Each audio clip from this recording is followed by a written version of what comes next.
Quinta conferencia, 13 de junio de 1924. La observación de lo macrocósmico como tarea de la ciencia espiritual, la vida de la tierra y la vegetación. La preparación correcta del abono. Lo expuesto ayer sobre la mejora del estiércol en los cuernos de la vaca, naturalmente tenía el sentido de mejorar el abono. El abonado evidentemente se mantiene y hoy trataremos cuál ha de ser nuestra actitud ante este abonado, teniendo en cuenta la concepción de lo que está vivo, debe mantenerse íntegramente dentro de la esfera de lo vivo. Ya hemos visto que lo etéreo vital en realidad nunca debiera abandonar lo que se halla en la región, en la esfera del crecimiento.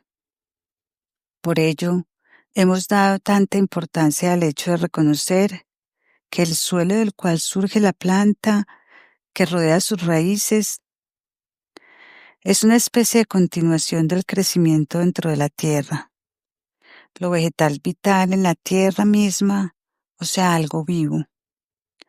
E incluso he señalado ayer cómo puede concebirse la transición entre un montículo de tierra erigido con su vida interna de vida, digamos a la inclusión de humus y aquello que rodea al árbol en forma de corteza, incluso en ritidoma, limitándolo hacia afuera, de la forma más natural en épocas recientes en las que necesariamente se ha perdido toda visión de las relaciones omniabarcantes de la naturaleza.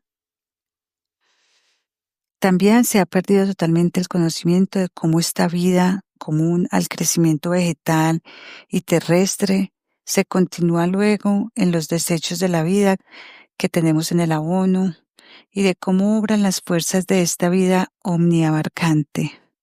Necesariamente debía perderse más y más el conocimiento y la visión de estas cosas. Ahora bien, la ciencia espiritual realmente no debería actuar, como ya dije ayer durante el coloquio, interviniendo en forma turbulenta, escandalosamente y revolucionaria en base a cierto fanatismo, sobre aquello que las épocas recientes produjeron en los más diversos ámbitos de la vida, sino que ha de reconocer plenamente los logros obtenidos. Y solo han de ser combatidos, si lo queremos llamar así, aquellas cosas que se basan en premisas totalmente erróneas y se relacionan con la concepción materialista actual del mundo. Y ello se ha de completar con lo que pueda surgir de una concepción viva del mundo en los más diversos ámbitos de la vida. Por tanto, no quiero dar tanta importancia a la descripción de cómo se prepara el abono a partir del estiércol, del purín del compost. En ese sentido, es mucho lo que se ha trabajado en cuanto a la elaboración del abono y del purín. Quizá puede mencionar unas cuantas cosas al respecto en el coloquio de esta tarde. Quiero partir de la concepción prevaleciente entre nuestros agricultores, de hecho correcta, de que cierta y necesariamente se ha de practicar una agricultura esquilmante en nuestros campos. Estas prácticas esquilmantes se deben lisa y llanamente a que quitamos fuerza a la tierra. Incluso quitamos fuerzas al aire con todo lo que retiramos de nuestras granjas para proveer al mundo. Por esto el abono, cuyo valor se relaciona con las necesidades de la tierra empobrecida, deberá tratarse progresivamente en la forma de vida para verificarla nuevamente de la manera correcta. Y así, en los últimos tiempos han surgido multitud de juicios erróneos justamente en base a la concepción materialista del mundo. En primer lugar, se estudia hoy en día de la manera más prolija cómo actúan las bacterias. Estos seres vivos tan diminutos, incluso se asignan a estos pequeños seres la facultad de condicionar y proporcionar las sustancias que ha de tener el abono. Se atiende precisamente a lo que hacen estas bacterias en el abono y se cuenta con ellas. A este respecto, se han hecho ensayos de inoculación en la tierra de cultivo realmente ingeniosos, extraordinariamente lógicos, pero en la mayoría de los casos poco duraderos, poco provechosos. Todo esto se basa en una concepción que puede asimilarse a la de creer que si en una habitación se hallan multitud de moscas, por ella la habitación está sucia. Pero en realidad la habitación no está sucia debido a que hay tantas moscas, sino que las moscas están allí porque la habitación está sucia. Y tampoco se logrará mejorar la limpieza de la habitación diseñando diversos métodos para multiplicar las moscas, con la idea de que entonces consumirán la suciedad más rápidamente ni reduciendo su número a cosas por el estilo. No será mucho lo que se logre con estos métodos, sino que será más práctico dedicarse directamente a eliminar la suciedad. Así pues, cuando se emplean excrementos animales en el abono, hay que considerar a estos pequeños seres como algo que surge debido a los procesos que tienen lugar aquí o allá en las sustancias del mismo, pero en modo alguno puede tener importancia su implantación intencional. Antes bien, eventualmente importará lo vivo en sus aspectos globales, que tanto importan a la agricultura, y aplicar lo menos posible a estas pequeñas criaturas una visión atomística. Naturalmente, no se debiera hacer una afirmación de este tipo si no se indica al mismo tiempo cómo se han de hacer las cosas. Claro está que diversas fuentes señalan ya lo dicho hasta aquí, pero es importante que nos limitemos a saber lo correcto, porque con lo correcto sí es algo negativo. Frecuentemente no es posible hacer nada mientras no se cuente con los medios de contraponerle algo positivo.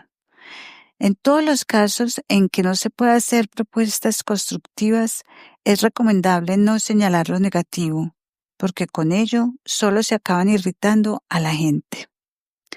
La segunda cuestión que ha cobrado importancia en las últimas épocas, nuevamente provocada por una concepción de matiz materialista, es tratar de diversas formas el abono, con todo tipo de compuestos o elementos inorgánicos.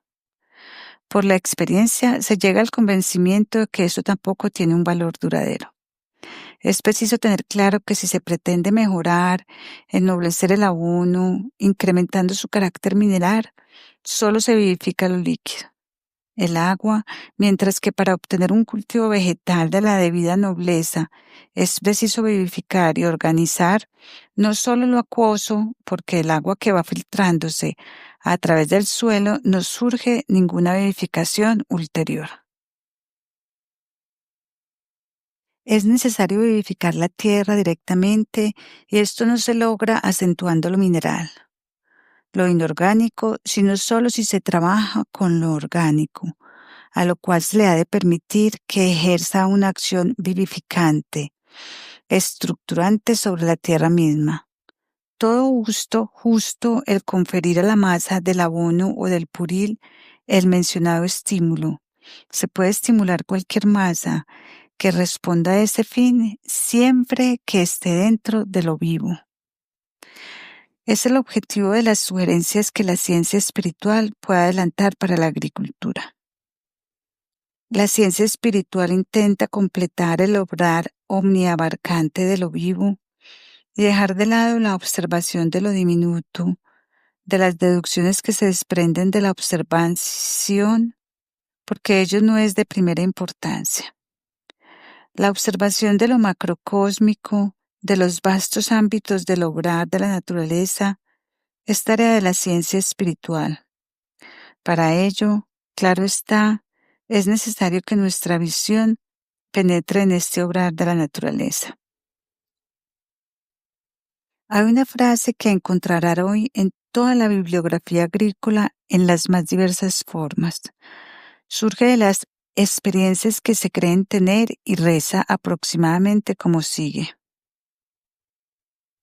nitrógeno, fósforo, calcio, potasio, cloro y demás, incluido el hierro, todos tienen gran importancia para la tierra en la cual han de prosperar plantas, pero sílice, plomo, arsénico, mercurio, incluso al sodio se nombra aquí, no tienen para el crecimiento de las plantas más que un efecto estimulante. A lo sumo, con ellos se pueden estimular las plantas. Al formular esta frase, se acepta que realmente se anda a tientas en la oscuridad. Felizmente, uno no se comporta frente a las plantas, seguro que gracias a viejas tradiciones, tan alocadamente como si se observara esta frase. Por otra parte, es imposible observarla. ¿Por qué? Simplemente la magnánima naturaleza no nos abandona en misericordia por el hecho de que no consideremos su sílice, su arsénico, como nos abandona si no consideramos debidamente el potasio, el calcio o el fósforo. Porque la sílice, el plomo, el mercurio y el arsénico los concede el cielo, libre y gratuitamente con la lluvia.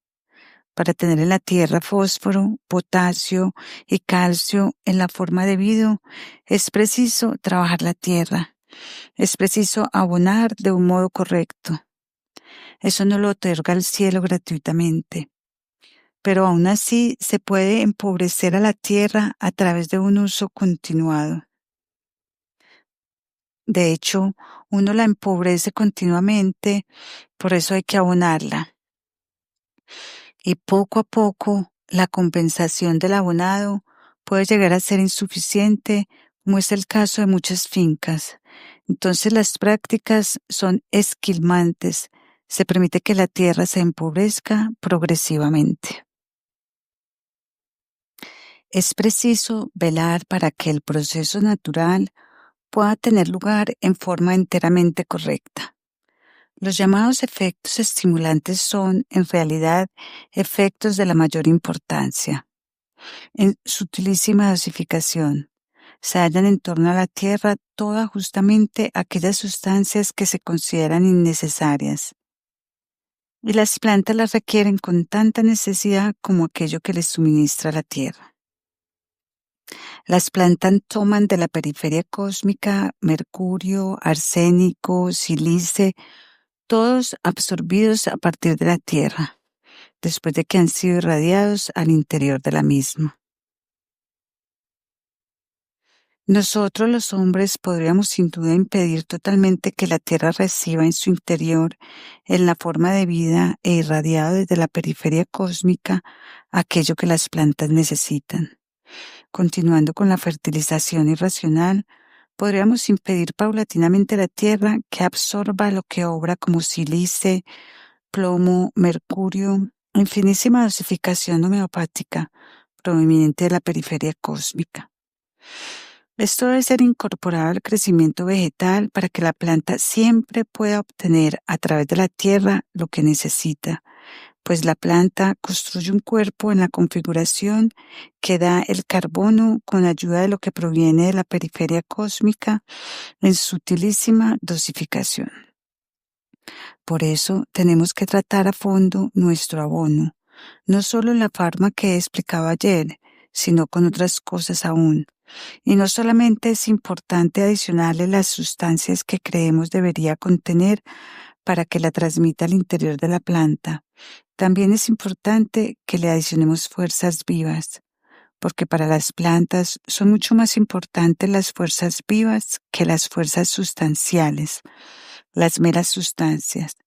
Si con el tiempo tuviésemos una tierra que fuese tan rica como se quiera en determinada sustancia, aquella, sin embargo, no serviría a la planta si no le otorgásemos a ésta, mediante la fertilización, la facultad de incorporar a su cuerpo vivo lo que la tierra contiene.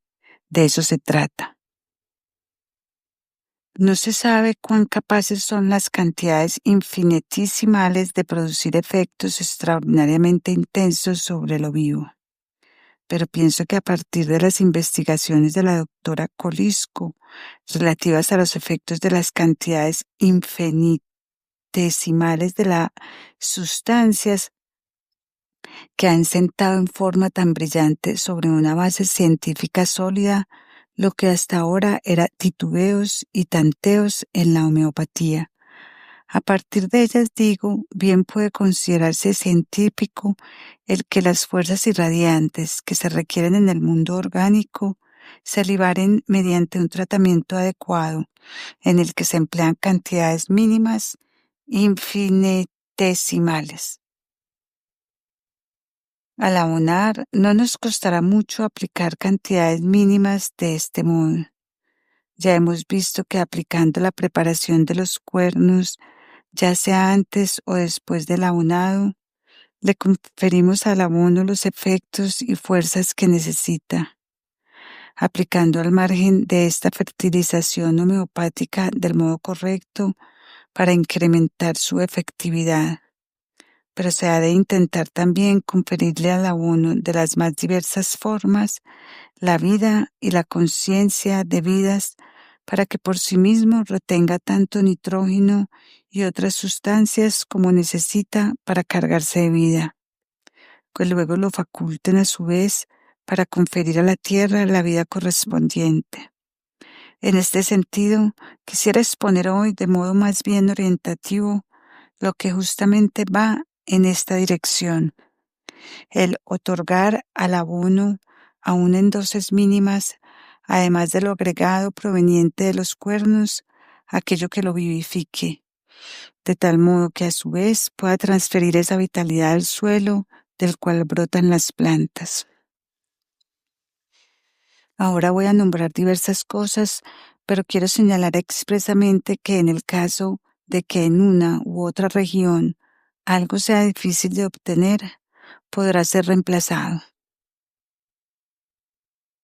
Solo en un único caso no será posible hallar un sucedáneo, porque aquello es tan característico que difícilmente puede darse en otra especie vegetal del mismo modo.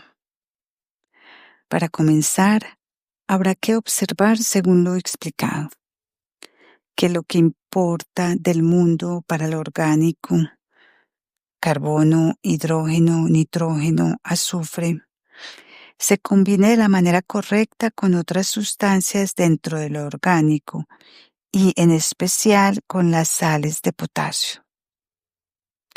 Normalmente solo reparemos en la cantidad de sales de potasio que requiere la planta para su crecimiento.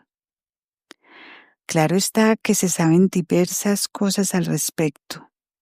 Se sabe que las sales de potasio o el potasio como tal llevan el crecimiento vegetal más bien a las zonas del organismo vegetal que en numerosos casos se forman tejidos de sostén que causan el endurecimiento, lo firme, lo consolidado, el tronco, el tallo, y que el crecimiento se frena allí donde hay endurecimiento merced al contenido del potasio.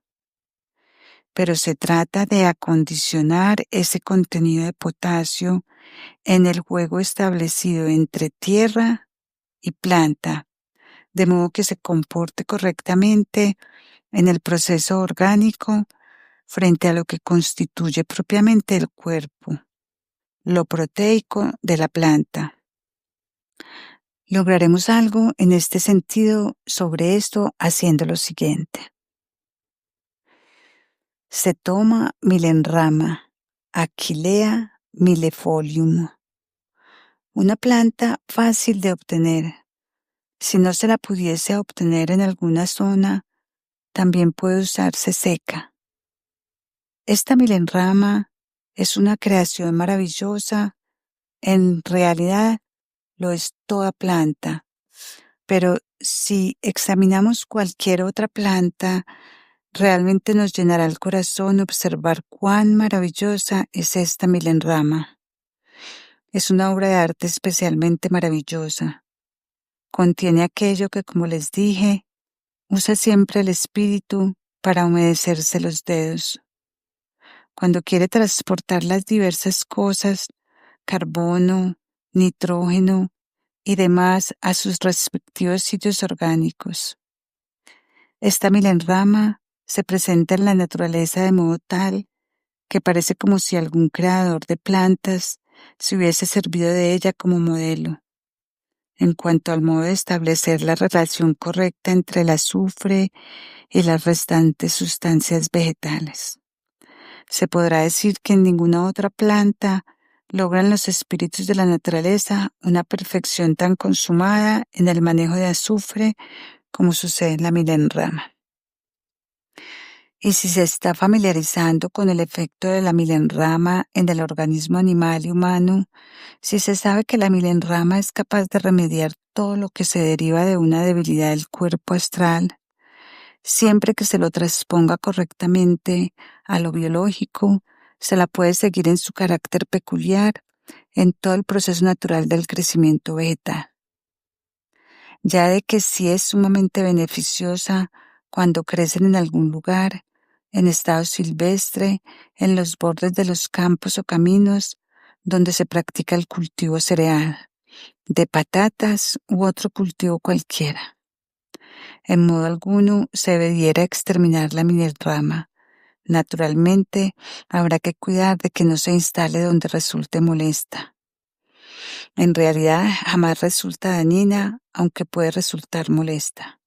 Pero así como ciertas personas simpáticas obran en la sociedad por su mera presencia y no por lo que hablan, así la Milenrama resulta beneficiosa en una zona en la cual crece con profusión, ya por su mera presencia.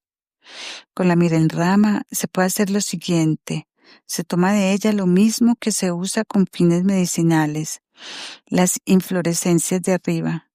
Esas inflorescencias umbeliformes se las puede recoger en estado natural en el caso de que se cuente con plantas verdes, secándolas luego someramente. No es necesario secarlas demasiado. Si no se puede conseguir Milenrama en ese estado natural, se puede usar en estado seco, realizando una decocción con las hojas secas, con cuyo jugo exprimido se rocían ligeramente las inflorescencias antes de usarlas. Tómese luego la vejiga de un ciervo, verán que siempre nos mantenemos dentro de lo vivo, y procúrese encerrar en ella la masa de Milenrama de la cual se ha tomado 2 o 3 puñados que se han comprimido previamente en forma bastante intensa. Luego, ciérrese la vejiga atándola con un hilo para tener así una masa bastante consistente de Milenrama y cuélguese en un sitio expuesto lo más posible al sol durante el verano. Luego, cuando llega el otoño, se retira de allí y se pone en la tierra, a una profundidad no muy grande para que pase el invierno. De modo que tendremos durante todo un año las flores de Milenrama. Incluso puede haber fructificación incipiente, encerradas en la vejiga del ciervo, parte sobre y parte bajo la tierra, expuestas a todas las influencias posibles. Se hallará que adquieren una consistencia muy peculiar durante el invierno. Si se agrega luego esta sustancia, ahora se le puede conservar en ese estado todo lo que uno quiera. Después de haberla retirado de la vejiga a una pila de estiércol que puede ser grande como una casa y se reparte un poco dentro de la misma, no será necesario invertir mucho trabajo. Entonces actuará su radiación. Hay una extraordinaria fuerza irradiante allí dentro. Sin duda, el materialismo dará crédito a las fuerzas radiantes, ya que habla del radio, de modo que si se la introduce y por poco repartida que esté, actúa sobre la masa del estiércol, purino, compost. Esta masa obtenida de la Milenrama tiene un efecto tan vivificante, tan refrescante, que una vez que el abono tratado de esta forma se aplica de la manera habitual, se puede remediar mucho el empobrecimiento del suelo. Se le restituye al abono la posibilidad de vivificar la tierra en tal grado que pueden captarse las sustancias cósmicas, aquello que converge hacia la tierra en la más sutil dosificación homeopática, en forma de sílice, plomo y demás. Acerca de esto, los miembros del Círculo de Agricultores tendrán una vez más que hacer sus ensayos. Verán que funciona. Hemos conocido la milenrama y su contenido de azufre tan homeopático que se halla realmente en una combinación magistral con el potasio, la cual obra de un modo extraordinario dentro de la misma milenrama, y esto hace que esta planta sea capaz de irradiar su efecto más allá de ella sobre grandes masas. Pero puesto que se debe trabajar con conocimiento y no con desconocimiento de causa, surge esta pregunta: ¿por qué justamente en la vejiga de ciervo? Por el conocimiento de todo el proceso que tiene lugar en relación con la vejiga. El ciervo es una criatura animal que se halla en relación especialmente íntima, no tanto con la tierra, sino con el entorno de la tierra, con aquello que es cósmico en el entorno de la tierra. Por eso el ciervo tiene astas, cuyo cometido expliqué ayer. Pues bien, justamente aquello que hay en la milenrama experimenta una conservación muy especialmente en el organismo humano y animal gracias al proceso que tiene lugar entre el riñón y la vejiga. Y este proceso depende a su vez de la particular constitución de las sustancias de la vejiga. Por eso en la vejiga del ciervo, por delgada que sea en cuanto a su sustancia, se hallan las fuerzas que se relacionan no con el interior, como en el caso del ganado bovina. Estas son totalmente diferentes, sino con las fuerzas del cosmos. La vejiga del ciervo es casi una imagen del cosmos. Entonces le damos a la milenrama la posibilidad de incrementar considerablemente las fuerzas que tiene de por sí para la combinación de azufre con otras sustancias. De ahí que en el tratamiento de la milenrama que acabo de indicar, dispongamos de algo totalmente fundamental para mejorar el abono, permaneciendo siempre dentro de lo vivo, sin salir de lo vivo, sin entrar en la química inorgánica. Esto es lo importante. Consideremos otro caso. Se trata de facultar al abono para reunir mejor las sustancias requeridas para el crecimiento vegetal y de darle con ello la posibilidad de incorporar en sí tanta vida como para transmitir luego esa vida al suelo del cual han de surgir las plantas. Para ello habrá que reunir el calcio, además del potasio, a los compuestos del calcio. En la milenrama tenemos ante todo los efectos del potasio. Si queremos captar también los efectos del calcio, necesitamos otra planta que, aunque no nos llene de entusiasmos como la milenrama, contenga también azufre distribuido en una dosis homeopática, para traer por intermedio de este azufre las otras sustancias necesarias al crecimiento vegetal e integrarlas a un proceso orgánico. Esta planta es la manzanilla, Camomilla officinalis.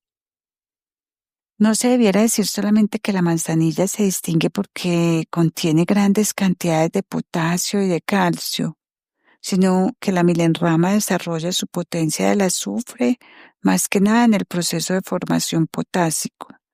De ahí que contenga azufre justamente en la cantidad necesaria para metabolizar el potasio. Pero la manzanilla metaboliza además del calcio y con ello puede contribuir esencialmente a excluir de la planta los efectos de fructificación dañinos, a mantenerla en buen estado de salud. También es extraordinario que la manzanilla contenga algo de azufre, pero en distinta cantidad a la milenrama, porque tiene que metabolizar además al calcio. Ahora es nuevamente preciso estudiar la cuestión. Lo que proviene de la ciencia espiritual siempre considera los grandes ciclos, los ciclos macrocósmicos, como se suele decir, no las circunstancias microcósmicas. Hay que seguir ahora el proceso por el cual pasa la manzanilla en el organismo humano o animal. Para todo lo que le suceda a la manzanilla en el organismo humano o animal, La vejiga es de importancia bastante secundaria. En cambio, es de la mayor importancia la sustancia de las paredes intestinales. Por ello, es preciso cosechar las hermosas, delicadas y pequeñas cabezuelas blanco-amarillentas de la manzanilla, tratarlas de modo similar al de los parasoles de la milenrama y ponerlos, si se quiere obrar con la manzanilla como con la milenrama, no en una vejiga, sino en un intestino de bovino. Una vez más, pueden hacer ustedes algo hermoso. No se requerirá mucho, pero es algo hermoso. En lugar de usar todo lo disponible en la forma suave en día, en lugar de hacer chorizos, envueltan las tripas de bovino con manzanillas preparadas en la forma indicada. Solo hará falta exponerlas del modo correcto al obrar de la naturaleza. Ustedes verán que también aquí se mantiene uno siempre dentro de lo vivo.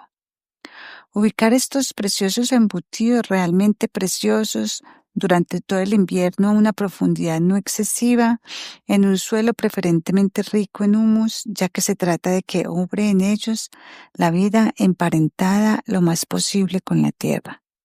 Para ello se elegirán los sitios en los que la nieve persista durante mayor tiempo y a la vez sea bien irradiada por el sol, para que en lo posible los efectos cósmicos astrales entren allí donde hayan ubicado los preciosos embutidos.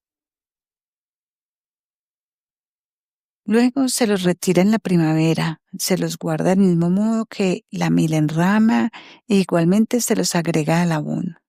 Se verá que con ello se obtiene un abono que por un lado conserva mejor el nitrógeno que otros abonos y que por otro tiene la particularidad de vivificar la tierra en forma tal que puede estimular notablemente el crecimiento vegetal.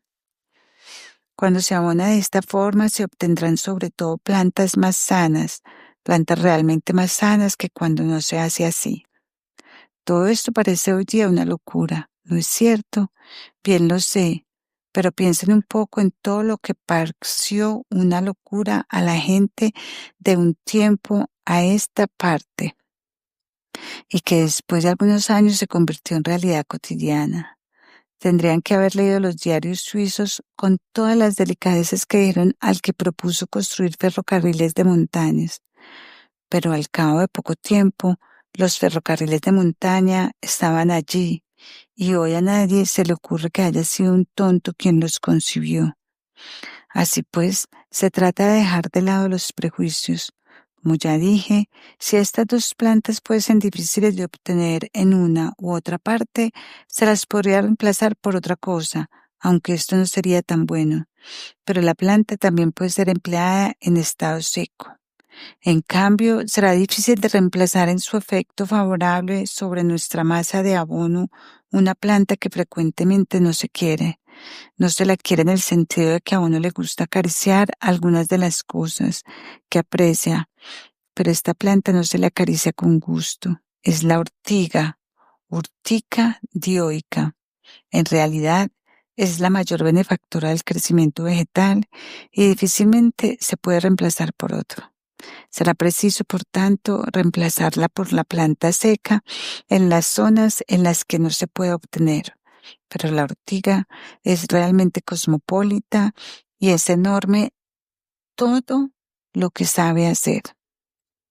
También la ortiga contiene aquello que lleva lo espiritual a todas partes y lo ubica e integra, el azufre que tiene el significado que les he explicado. Pero además de conducir al potasio y al calcio en sus corrientes y radiaciones, la ortiga tiene una especie de radiación férrea que es casi tan beneficiosa en el fluir de la naturaleza como nuestra propia radiación férrea lo es en la sangre. Por sus bondades, la ortiga no merecería crecer allí fuera en la naturaleza, frecuentemente despreciada, en realidad debía crecerle a los hombros en torno al corazón, porque en el extraordinario obrar interior de la naturaleza, su organización interior es realmente afín a lo que es el corazón en el organismo humano. Por de pronto la ortiga como tal es un gran bien y podríamos decir, disculpe señor, corresponde si en ese momento soy excesivamente localista, que plantando la ortiga en sitios en que no moleste, contribuiríamos a la eliminación del hierro del suelo allí donde pudiese hacer falta. Liberaría la capa superior del suelo de un modo particular de los efectos del hierro, porque lo quiere tanto que lo atrae. No actúa contrarrestando el hierro en él, sino contrarrestando el efecto del hierro sobre el crecimiento vegetal. El cultivo de ortiga sería, por tanto, de una importancia muy especial justamente en estas zonas, pero esto es un comentario al margen. Quiero señalar que la mera presencia de la ortiga ya puede ser de importancia para todo el crecimiento vegetal del entorno. Para mejorar el abono, recójase la ortiga que se pueda conseguir, déjesela marchitar ligeramente, comprímasele un poco y empléesela sin vejiga ni intestinos. Entiérresela directamente agregando una ligera capa de turba, por ejemplo, para que esté un poco separada de la tierra misma.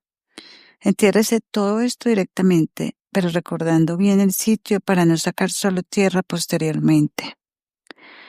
Cuando se pretenda desenterrarla, entonces se la deja ahí durante el invierno y el verano, enterrada durante un año para que luego proporcione una sustancia de extraordinario poder. Si ahora le agregamos al abono en la misma forma que las otras cosas descritas, se logra que este abono adquiera una sensibilidad interior como si hubiese cobrado razón, de modo que no permitirá que en su ámbito algo se descomponga de la manera indebida, que algo libere indebidamente al nitrógeno y cosas parecidas. Justamente con este ingrediente se hará que el abono cobre razón, y en particular se lo facultará para conferir esa inteligencia a la tierra, a la cual se añade de modo que se individualice en dirección a las plantas que se quieran cultivar ahí. La ortiga hace algo así como impregnar la tierra con la racionalidad. Los métodos actuales para mejorar el abono acaban convirtiendo en última instancia, poco a poco, a los llamados excelentes productos agrícolas en meros rellenos para el estómago del hombre. Por más que ahora nos sorprenda a veces con su apariencia, no tendrán ya verdadera fuerza nutritiva interior. Es importante que uno no se engañe a sí mismo con las cosas grandes e infladas, sino que juzgue si son consistentes, si poseen verdadera fuerza nutritiva. Puede observarse en uno u otro trabajo agrícola la incidencia de enfermedades sobre las plantas. Quiero hablar ahora en términos generales. Actualmente gusta la especialización en todas las cosas, y así se habla de esta o aquella enfermedad. Esto es enteramente correcto cuando se practica la ciencia convencional. Es necesario saber cuál es el aspecto de esto y de lo otro, pero es como en el caso del médico, al que poco le sirve saber describir una enfermedad, sino que mucho más importante es que sepa curarla. Para la cura importan otros puntos de vista totalmente distintos de lo que se aplica en la descripción de la enfermedad. Se puede tener una gran perfección en la descripción de las enfermedades, saber exactamente lo que ocurre en el organismo según las reglas de la fisiología actual o la química fisiológica, y sin embargo no poder curar nada. No es posible curar según la sintomatología morfológica o microscópica. Saber curar solo es posible si uno se sitúa en un contexto abarcante. También es el caso en relación con la naturaleza vegetal. Y como la naturaleza vegetal es ciertamente más simple que la naturaleza animal y humana, también el curar es algo que puede darse en sentido más bien general. De modo que en el caso de las plantas se puede aplicar un tipo de remedios más bien universal. Si no fuese así, estaríamos en una situación bastante crítica ante el reino vegetal, como en la que nos hallamos frecuentemente en el caso de los animales. Tratemos este tema más adelante y que no se da en la cura del ser humano porque éste puede decir que le duele, mientras que animales y plantas no pueden. Efectivamente, en este caso, la cura es un proceso más general.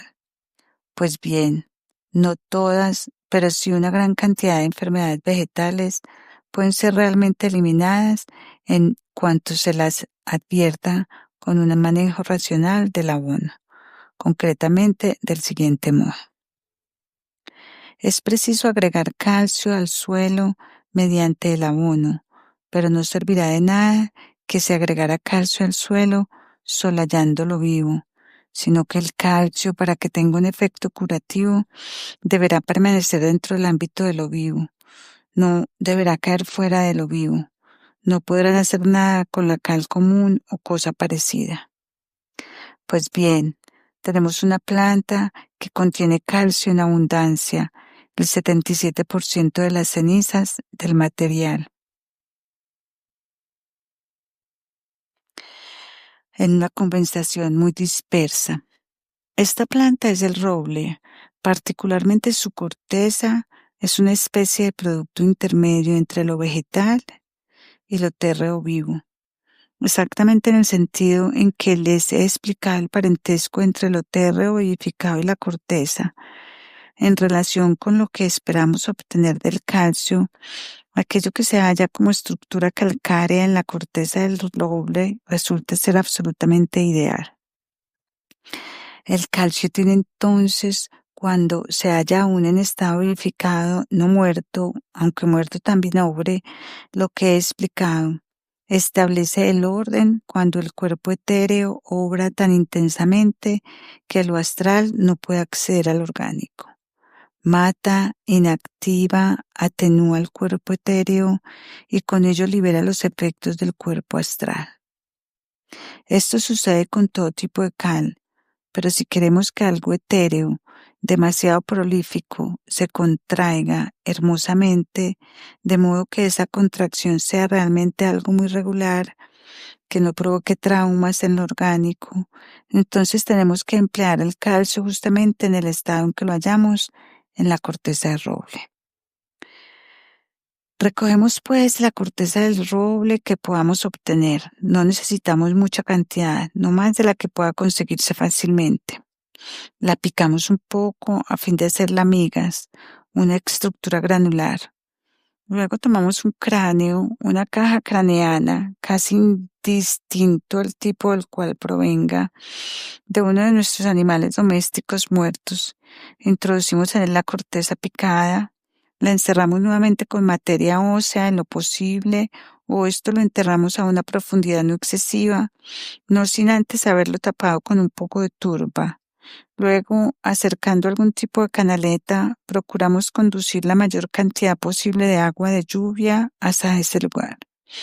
Incluso se podría echar materia vegetal en una cuba, en la cual entre y salga el agua de lluvia, de modo que se forma una especie de fango vegetal en el fondo entre el cual se deposita el receptáculo, o sea que contiene la corteza de roble desmenuzada. El agua de nieve derretida es tan buena como el agua de lluvia. Esto también se tiene que dejar durante el invierno. Tiene que pasar en lo posible el otoño y el invierno. Al agregar esta masa a nuestros abonos, le otorgamos fuerza para combatir profilácticamente, para contener las enfermedades vegetales dañinas. Ahora ya hemos agregado 4 cosas. Todo esto requiere ciertamente algún trabajo, pero si piensan un poco sobre el particular, hallarán que da menos trabajo que toda la charretería que se hace en los laboratorios químicos para la agricultura, y también deben ser pagados. Verán que lo expuesto rinde más desde el punto de vista macroeconómico. Pero necesitamos algo más que atraiga en la forma de vida a la sílice desde la periferia cósmica, porque debemos tener este silicio dentro de la planta. Justamente frente a la sílice, la Tierra va perdiendo sus poderes con el curso del tiempo. Los va perdiendo lentamente y por eso uno no lo nota. Pero vean ustedes a esos hombres que se fijan solo en lo microscópico, no en lo macroscópico. No les importa la pérdida de sílice porque creen que no tiene importancia para el crecimiento vegetal, cuando en realidad tiene mayor importancia. Pero para valorar esto es preciso saber algo. Hoy en día el científico ya no ve una señal de total confusión mental en quien le hable de la transformación de los elementos, como ocurría hasta hace poco, porque se habla ya de la transmutación sin sentir vergüenza. La observación de diversos elementos ha domesticado en este sentido al león materialista. Pero ciertas cosas que en realidad ocurren constantemente en torno nuestro no son totalmente desconocidas. Si se las conociera, sería más fácil creer algunas cosas, como las que he explicado ahora. Sé muy bien que el entrenado en la forma de pensar actual dirá, pero no nos aclara cómo puede aumentar la cantidad de nitrógeno del abono. He hablado de esto todo el tiempo, en particular cuando he hablado de la milenrama, la manzanilla y la ortiga, pues en el proceso orgánico subyace una alquimia oculta que, por ejemplo, transforma el potasio e incluso el calcio siempre que trabajen correctamente en él, realmente en nitrógeno. Ustedes saben que en el crecimiento vegetal están los 4 elementos de los que he hablado. Además del azufre está también el hidrógeno. Les he indicado la importancia del hidrógeno. Pues bien, existe una relación cualitativa recíproca entre el calcio y el hidrógeno, parecida a la que existe entre el oxígeno y el nitrógeno en el aire. Observando esto, ya podría deducirse en forma puramente exterior, como en el análisis químico cuantitativo, que existe un parentesco entre la relación de oxígeno y nitrógeno en el aire y la relación de calcio e hidrógeno en los procesos orgánicos, porque bajo la influencia del hidrógeno son transformados constantemente el calcio y el potasio en algo relacionado con el nitrógeno y finalmente en verdadero nitrógeno. Y justamente ese nitrógeno que se puede producir por esa vía es extraordinariamente provechoso para el crecimiento vegetal, pero es preciso que permitamos que se genere por métodos como los que he descrito. La sílice contiene silicio. El silicio es transformado a su vez en el organismo en una sustancia de importancia extraordinaria que ni se cuenta actualmente entre los elementos químicos y se necesita precisamente la sílice para incorporar lo cósmico. Simplemente tenemos que establecer en la planta una interacción correcta entre la sílice y el potasio, no el calcio. Tenemos que vivificar al suelo mediante el abonado a fin de que establezca esta interacción correcta. Tenemos que buscar una planta que, gracias a su propia relación entre potasio y silicio, esté en condiciones de conferir al abono agregada al mismo en una especie de dosificación homeopática los poderes correspondientes. Esta planta la podemos encontrar realmente y una vez más esta planta resulta beneficiosa en el sentido apuntado, con simplemente crecer en una zona agrícola determinada. Es el diente de león, Taraxacum officinale. Allí donde crece el diente de león amarillo, inocente, es un gran bien, porque él es el mediador entre la sílice finamente repartida en el cosmos y aquello que en materia de sílice requiere a lo largo y a lo ancho toda una región. Este diente de león es realmente una especie de emisario celestial. Pero si se lo requiere, si se lo quiere activar en el abono, es preciso emplearlo de la manera correcta. Habrá pues naturalmente que exponerlo al obrar de la tierra durante la época invernal, pero ahora se trata de recoger las fuerzas periféricas, preparándolo del mismo modo que las otras cosas. Se juntan las inflorescencias amarillas de diente de león, se las deja marchitar ligeramente, se las comprime, se las cose en una membrana mesenterial de bovino, el aumento mayor, y se las coloca en la tierra durante el invierno. Cuando se saquen las inflorescencias en la primavera, se las puede seguir guardando hasta que se las necesiten. Estarán realmente impregnadas por influencias cósmicas.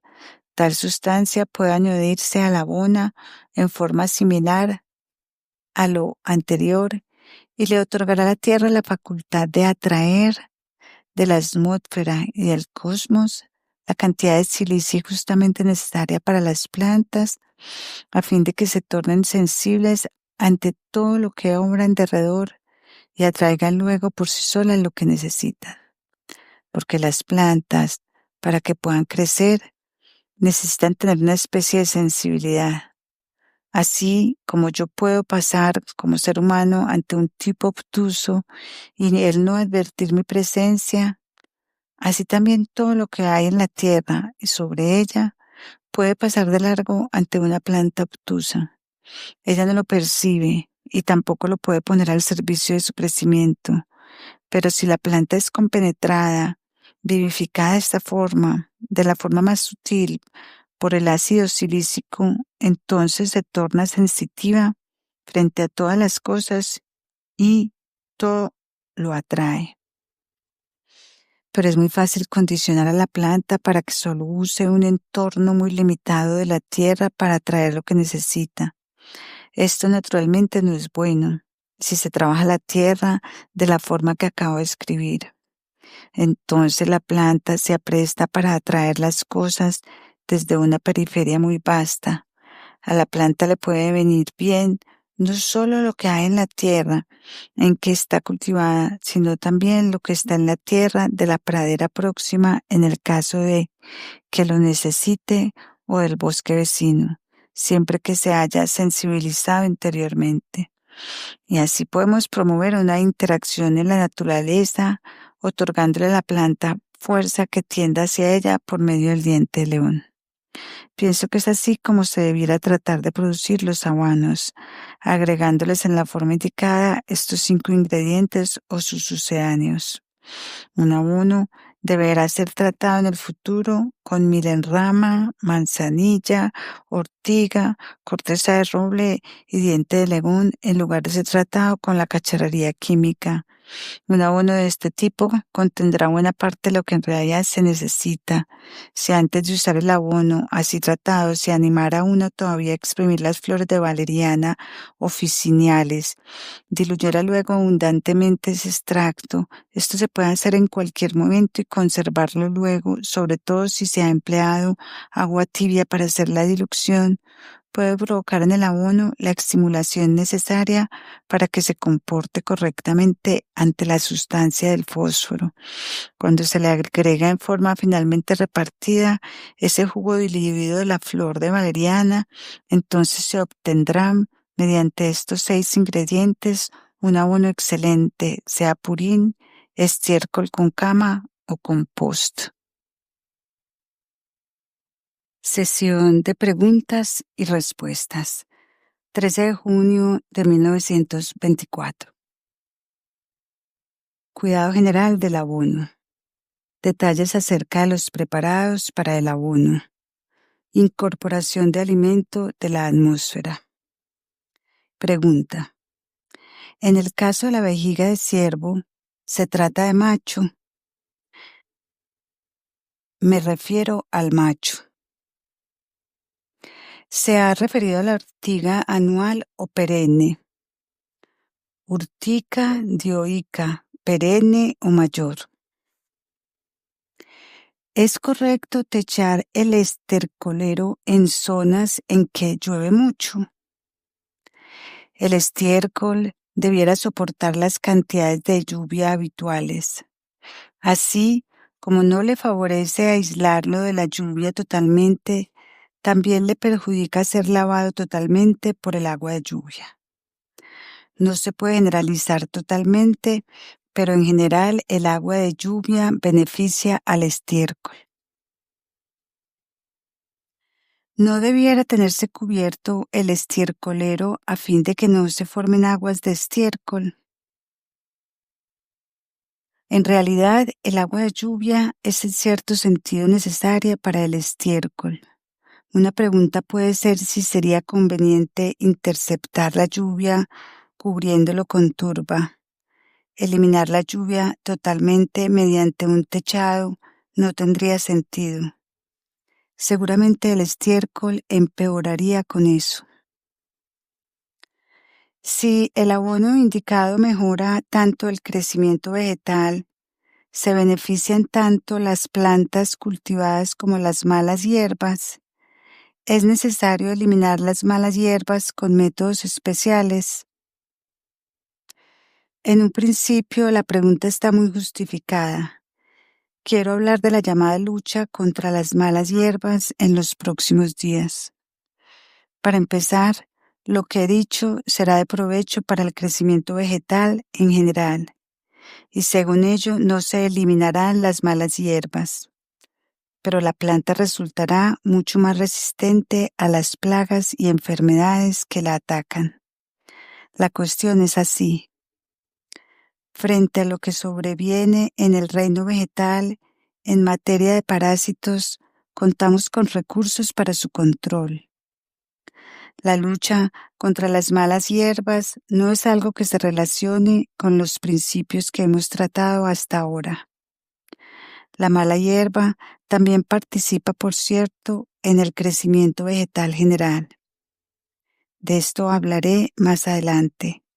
Las cosas están tan relacionadas que no es bueno sacar algo de contexto.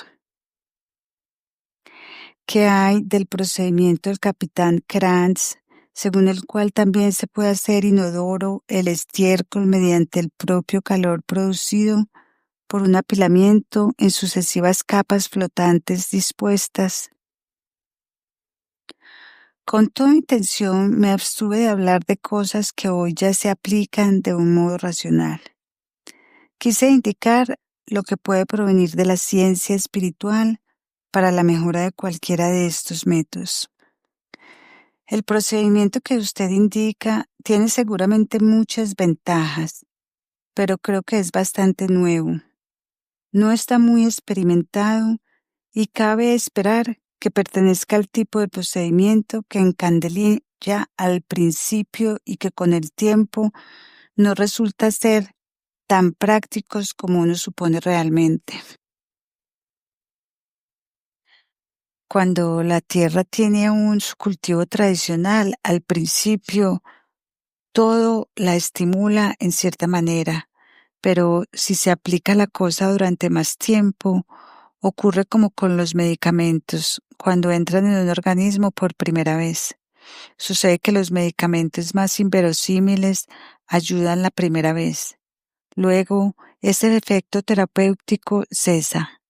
También con estas cosas lleva su tiempo darse cuenta de que no son como uno creía inicialmente. Lo que tiene especial importancia es la generación interior de calor, pues la actividad que debe desarrollarse para engendrar ese calor autógeno es con seguridad extraordinariamente provechosa para el abono. Deberá resultar algo beneficioso de esa actividad. El perjuicio que se puede producir es que se obtenga un abono muy suelto, y no sé si tomarlo de inodoro tan al pie de la letra. Si se demostrase que es inodoro, ello sería señal de que se trataría de algo bueno. Es un procedimiento con el cual no hay muchos años de experiencia. ¿No es mejor disponer el montón del abono sobre la tierra en lugar de hundirlo en ella? En principio es correcto elevarlo tanto como sea posible, solo que entonces habrá que observar que el emplazamiento en sí no sea demasiado alto, para que pueda permanecer en la relación de vida con las fuerzas que hay bajo tierra. No es posible armarlo sobre una elevación, pero sí levantarlo a partir del nivel de la tierra, y esa será la altura más conveniente. Pueden emplearse las mismas cosas en el compost para la vid, que sufre mucho. puede emplearse con algunas modificaciones. Cuando trate de cultivo de los frutales y de la vid, habrá algunas modificaciones, pero en general vale lo dicho en el día de hoy para mejorar todo tipo de abono. Hoy he señalado las cosas que mejoran el abono de un modo general, como se pueden traducir los términos para las praderas y los pastos, los cereales, los frutales y la vid. Eso lo trataré más adelante. ¿Es correcto que se pavimente el sitio para el abono? De acuerdo con lo que se puede saber acerca de la estructura de la tierra en conjunto y su relación con el abono, es un disparate que el sitio para el abono esté pavimentado. No puedo entender por qué ha de estar pavimentado. Si así fuera, habría que dejar libre un espacio en torno para la interacción entre el abono y la tierra, porque habrá uno de empeorar el abono segregándolo de la tierra. ¿Tiene alguna influencia el suelo subyacente si es arenoso o arcilloso? Algunas veces se cubre la parte más central del sitio para el abono con arcilla, para que sea impermeable. Es cierto que los distintos tipos de suelo tienen una influencia determinada, que surge naturalmente de las peculiaridades que tienen esos mismos suelos. Si se tiene un suelo arenoso, debajo del abono será necesario rellenarlo un poco con arcilla, ya que este suelo arenoso atraerá constantemente el agua, porque es permeable. Pero si tiene un suelo manifiestamente arcilloso, sería preciso aflojarlo mezclándolo con arena. Para obtener un efecto intermedio, se dispone siempre una capa de arena y una capa de arcilla. Entonces se tienen las dos cosas, una cierta consistencia del suelo y los efectos del agua. De otra forma, el agua se pierde por infiltración. Una mezcla de los dos tipos de suelo será especialmente ventajosa. Por esa causa se evitarán en lo posible los suelos de loess para ubicar el abono. Loess y similares no son beneficiosos. En ese caso, será mejor hacer poco a poco un suelo artificial para ubicar el abono. Con respecto al cultivo de las plantas que ha indicado, milenrama, manzanilla, ortiga, ¿es posible implantarlas simplemente sembrándolas en la zona en que no se dan espontáneamente? En el manejo de praderas hemos sostenido que la milenrama es peligrosa para el ganado bovino e igualmente el diente de león. Hemos tratado de excluir en lo posible estas plantas de las comunidades vegetales de las praderas, así como el cardo. Esto lo estamos llevando a cabo. Tendríamos ahora que sembrarlas nuevamente en los lindes, aunque no en praderas y pastizales. Pero, ¿de qué manera habrían ellas de ser perjudiciales para la eliminación animal? Se dice que la milenrama contiene sustancias tóxicas. Se dice que el diente de león no es provechoso para la alimentación del ganado bovino. Será preciso fijarse en que a campo abierto el animal no come eso. En nuestra zona se hace al revés. Allí, el diente de león es considerado directamente como alimento lechero. A veces estas cosas solo son prejuicios. No se sabe si han sido puestas a prueba. Es posible, habría que probarlos si son perjudiciales en el heno. Yo creo que en el caso de ser perjudiciales, el animal mismo rechazaría el heno, pues no come nada que lo perjudique. No se diezma la milenrama con el fuerte encalado, ya que la milenrama requiere un suelo ácido y húmedo. Si se usa la milenrama silvestre, la indicada en el preparado homeopático mencionado, basta realmente con una cantidad pequeña para una gran finca. Con tener la milenrama aquí en el jardín, sería suficiente para toda la finca. En mis pastos he visto que todo el ganado bovino come con gusto el diente de león, tierno hasta poco antes de la floración. En cambio, más tarde, cuando comienza a florecer, deja de comerlo. En esto habrán de tener en cuenta lo siguiente, que es la regla general. El animal no come el diente de león si le es perjudicial.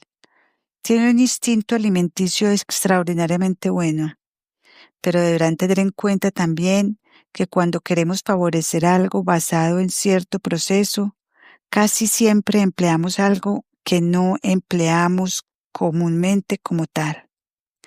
Por ejemplo, nadie emplearía la levadura de cerveza para la comida diaria. Sin embargo, se la usa para hacer el pan. Las cosas son así.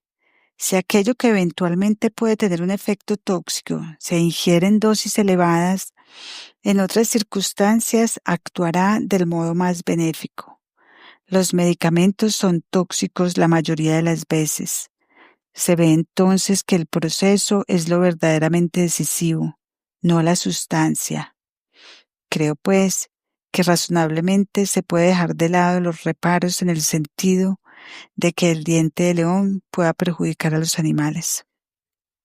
Existen tantos juicios extraños, es realmente curioso que por un lado el conde Keyserlingk haya señalado el carácter perjudicial del diente de león, mientras que por el otro conde Leckerfield diga que precisamente se trata del mejor alimento lechero. El efecto de la planta no puede ser tan distinto en zonas tan cercanas. Una de las dos opiniones debe ser incorrecta. ¿No será decisivo el tipo de la tierra? Además, mi afirmación se basa en la opinión de veterinarios. ¿Deberá implantarse expresamente la milenrama y el diente de león en las praderas y los pastos?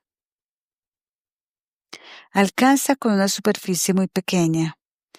Es importante cuánto tiempo se guarden los preparados unidos al abono y luego de que se los ha extraído de la tierra. Si se los ha agregado al abono, no importa cuánto tiempo estén allí dentro, pero si se reparte el abono en el campo, deben haberse puesto con anterioridad. ¿Se deben introducir los preparados en la tierra todos en el mismo sitio o cada uno por su cuenta?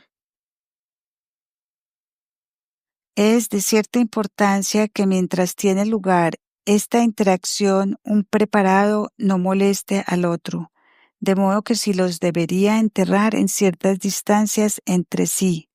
Si se tuviesen que enterrar en un campo más pequeño, habría que buscar siempre los puntos más distantes en la periferia.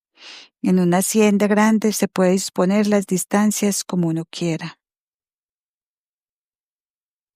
Puede haber vegetación sobre la tierra que cubre los preparados. La tierra puede hacer lo que quiera. Incluso será bastante bueno en ciertos casos que la tierra presente vegetación allí encima. También puede estar cubierta por plantas cultivadas. ¿Cómo deben ponerse los preparados en el montón de estiércol? Yo aconsejaría practicar una perforación de 1/4 de metro o algo más de profundidad, de modo que el estiércol se cierre en torno a lo agregado. No se requiere una profundidad de 1 metro, pero sí que el estiércol se cierre en torno a los preparados. Si este es el montón de abono y aquí tiene una pequeña partícula, sucede que todos los rayos van así. Toda la cuestión se basa en la radiación. Y si está demasiado cerca de la superficie, no es bueno. En la superficie misma, la radiación se refracta, describe una curva bien determinada y no sale afuera si el estiércol está bien cerrado en torno. Medio metro es suficiente. Si está muy cerca de la superficie, se pierde una gran parte de las fuerzas que irradia. ¿Basta hacer algunas perforaciones solamente o hay que procurar repartir los preparados todo lo posible? Es mejor repartirlos, no hacer los agujeros en un solo sitio. De lo contrario, las radiaciones se molestarán. Es preciso poner los preparados en el montón de estiércol de una sola vez. Si introducimos los preparados en el montón de abono, se puede ubicar uno al lado del otro. No influyen uno sobre el otro, solamente influyen sobre el abono como tal. Pueden ponerse todos los preparados en un solo agujero. Teóricamente, incluso se podría presuponer que los preparados no se molestan si se ponen todos en un agujero, pero no quisiera afirmar eso desde un principio. Se puede ubicar en las cercanías, pues podría ser que después de todo se molestasen si los reuniese en un solo agujero. ¿A qué roble ha hecho referencia? Quercus robur. Debe ser la corteza de un árbol vivo o de un árbol tallado. En lo posible, vivo, incluso de un árbol en el que se puede suponer bastante activa aún su resina.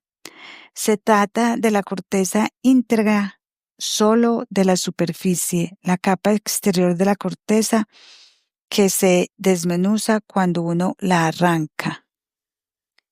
Es absolutamente necesario no ir más allá de la capa de tierra de cultivo al enterrar los preparados, o pueden enterrarse los cuernos de vaca también a mayor profundidad.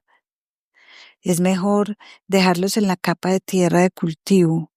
Incluso es de suponer que en el subsuelo, debajo de esta capa, no producirán un material tan fértil.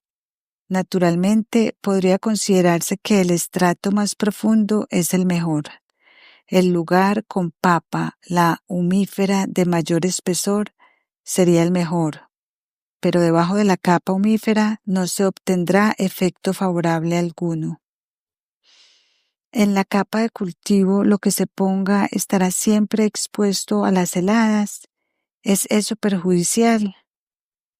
Si está expuesto a las heladas, justamente entra en aquel período en que la tierra, merced a las heladas, se expone en la mayor medida a las influencias cósmicas.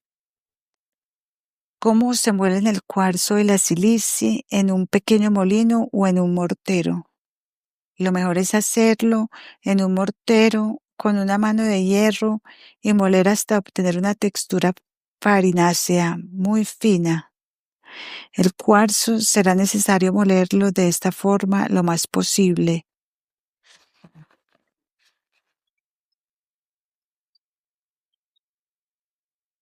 Hola Emma, dame un segundito. Free audio post-production by alphonic.com.